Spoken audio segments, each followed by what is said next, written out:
Snipers, आपको यह देखना होगा कि बिटकॉइन की कीमत अभी क्या हो रही है। क्या हमारी साप्ताहिक मोमबत्ती सिर्फ 5 मिनट से भी कम समय पहले रीसेट हो गई है? मुझे इस सप्ताह की उम्मीद करने के लिए इस आपातकालीन अपडेट को बाहर निकालना पड़ा और कुछ बहुत ही महत्वपूर्ण तिथियां जिन्हें हम ध्यान में रखना चाहते हैं। यहाँ 13 सितंबर को अपने नोटपैड को बाहर निकालें। हमारे पास सीपीआई डेटा आ रहा है और फिर 15 सितंबर को इथेरियम मर्ज करें और फिर उस दिन के बाद माउंट गॉक्स लेनदारों को अपना बिटकॉइन मिलने वाला है। यह कुछ ऐसा है जो बहुत सारे भालू 21 सितंबर के बारे में बात कर रहे हैं। हमारे पास एक फॉर्म रेट हाइक निर्णय है और फिर 22 सितंबर को आधिकारिक कार्डानो वासल हार्ड फोक। इस महीने के लिए तत्पर रहने के लिए बहुत कुछ है जो हमारे आगे एक व्यस्त महीने है। चलो सीधे चार्ट पर गोता लगाते हैं। स्नाइपर्स, अब उन तारीखों को ध्यान में रखते हैं। बिटकॉइन की नई साप्ताहिक मोमबत्ती के साथ आप यहाँ देख सकते हैं कि हमारे पास यह है।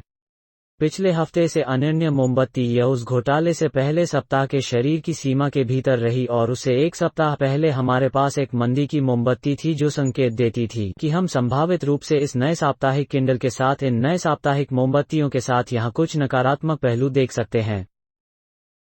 19.798 सबसे महत्वपूर्ण समर्थन स्तर, जिसे आप देख सकते हैं कि अगर हम 19 को तोड़ते हैं तो हम लगभग 20,000 अमेरिकी डॉलर पर हैं। 798 हम सभी जानते हैं कि बिटकॉइन आने के लिए हम यहाँ क्या उम्मीद कर रहे हैं और यहाँ इस सीमा का परीक्षण करें। 18,910 इसे बनाओ या इसे उच्च के लिए तोड़ें।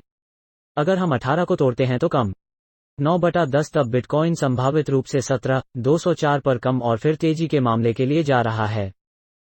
21,500 तत्काल अल्पकालिक प्रतिरोध स्तर है। अभी वायदा बाजारों के खुले होने के साथ डीएक्सी नए वार्षिक उच्च स्तर पर धकेल रहा है और इसलिए हमें यह मानना होगा कि वर्तमान बाजार की दिशा जारी रहने वाली है और संभवतः यहां तक कि डीएक्सवाई के साथ अतिरंजित भी हो सकता है, जो SP 500 को इस अत्यंत परीक्षण के लिए जारी रखता है। महत्वपूर्ण समर्थन स्तर, और यह जून में गठित वर्तमान निम्न पर वापस आता है। यह तीसरी बार है जब हम इस प्रमुख समर्थन स्तर का परीक्षण कर रहे हैं, तो हमें SP 500 की निगरानी करनी होगी क्योंकि हम बैठे हैं जासूस के लिए। यहाँ 20 सप्ताह का मूविंग एवरेज, यहाँ नोटिस करें कि ई-मिनी वायदा अनुबंध के लिए भी 20 सप्ताह की चलती औसत लगभग 4,000 ब्रेक। वर्तमान में हम नीचे हैं। 20 सप्ताह की चलती औसत, मैं यह नहीं कहूंगा कि हमने इस प्रमुख समर्थन को तोड़ने तक एक निर्णायक निर्णय लिया है जब तक कि हम यहाँ इस प्रमुख समर्थन को नहीं तोड़ते हैं, जब हम कह सकते हैं कि SP 500 संभावित रूप से है एक और कम या शायद एक उच्च कम डबल तल के लिए जा रहा है जो कि DXY की तरह दिख सकता है। अब तक आप यहाँ देख सकते हैं कि क्या यह आगे बढ़ना जारी रखता है। यहाँ कुछ प्रतिरोध है 114 के आसपास। हम इस प्रतिरोध स्तर की निगरानी करना जारी रखेंगे और जब हम एथेरियम चार्ट में जाते हैं तो आप बिटकॉइन की तुलना में बहुत अलग देख सकते हैं।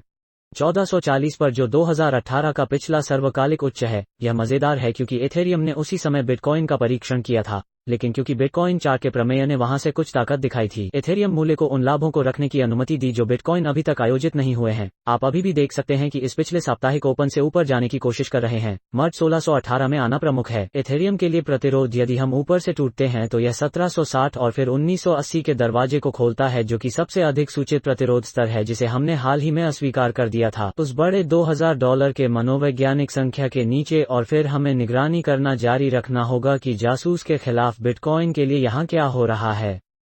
हम वार्षिक चढ़ाव को तोड़ना शुरू करते हैं जो एक बहुत ही मंदी का संकेतक होने जा रहा है, लेकिन अभी हमें यह धारणा स्नाइपर्स बनाना है कि बिटकॉइन 19,798 में यहाँ एक कप कॉफी लेने जा रहा है।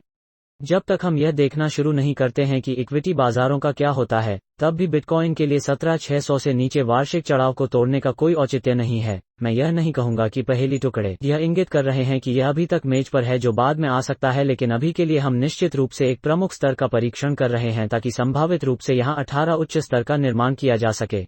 9.10 इस सीमा में यहाँ प्रमुख समर्थन स्तर है, इसलिए हमारे स्निपर्स से एक बड़ा महीना आगे है। चलो चार्ट की निगरानी करना जारी रखते हैं। मुझे लगता है कि यह एक बहुत ही महत्वपूर्ण महीना होने जा रहा है। हम जानते हैं कि पिछले 5 साल सितंबर बिटकॉइन के लिए सबसे अच्छा महीना नहीं रहा है। हमने वास्तव में लाल मासिक मोमबत्तियां देखी हैं, लेकिन एथेरियम विलय के साथ क्या यह बदल सकता है कि कौन जानता है कि हमने बहुत सारे नियम देखे हैं। पिछले 6 महीनों में यहाँ टूट गया है, इसलिए यह एक दिलचस्प 24 से 48 घंटे के स्निपर्स होने जा रहा है। सोमवार श्रम दिवस, वायदा बाजार खुले हैं लेकिन नियमित ट्रेडिंग सत्र बंद है और इसलिए हम मंगलवार को संस्थागत दांव देखना शुरू कर देंगे। मैं आप लोगों को हमेशा स्नाइपर के रूप में अपडेट रखूंगा। YouTube एल्गोरिथ्म के लिए एक की तरह स्मैश करें। यदि आप इस सामग्री का समर्थन करते हैं तो मुझे नीचे दिए गए टिप्पणियों में आपके विचार सुनना अच्छा लगेगा कि बिटकॉइन 19,798 पर यहाँ क्या कर रहा है। क्या हम यह धारण करने जा रहे हैं कि $20,000 की मनोवैज्ञानिक संख्या फिर से 20,000 से आगे बढ़ जाएगी, या बिटकॉइन हमारे पिछले 2 साप्ताहिक मोमबत्तियों के साथ संकेत दे रहा है मंदी होने के नाते कि शायद हमें कम से कम थोड़ा कम जागना होगा। होगा, संभावित रूप से कुछ उत्तोलन को साफ करना होगा, इससे पहले कि हम किसी भी प्रकार की निरंतरता को उल्टा देखना शुरू करें, जो जानता है कि मुझे आपका सुनना अच्छा लगेगा। स्निपर्स के नीचे टिप्पणियों में और अगली बार स्निपर्स तक विचार।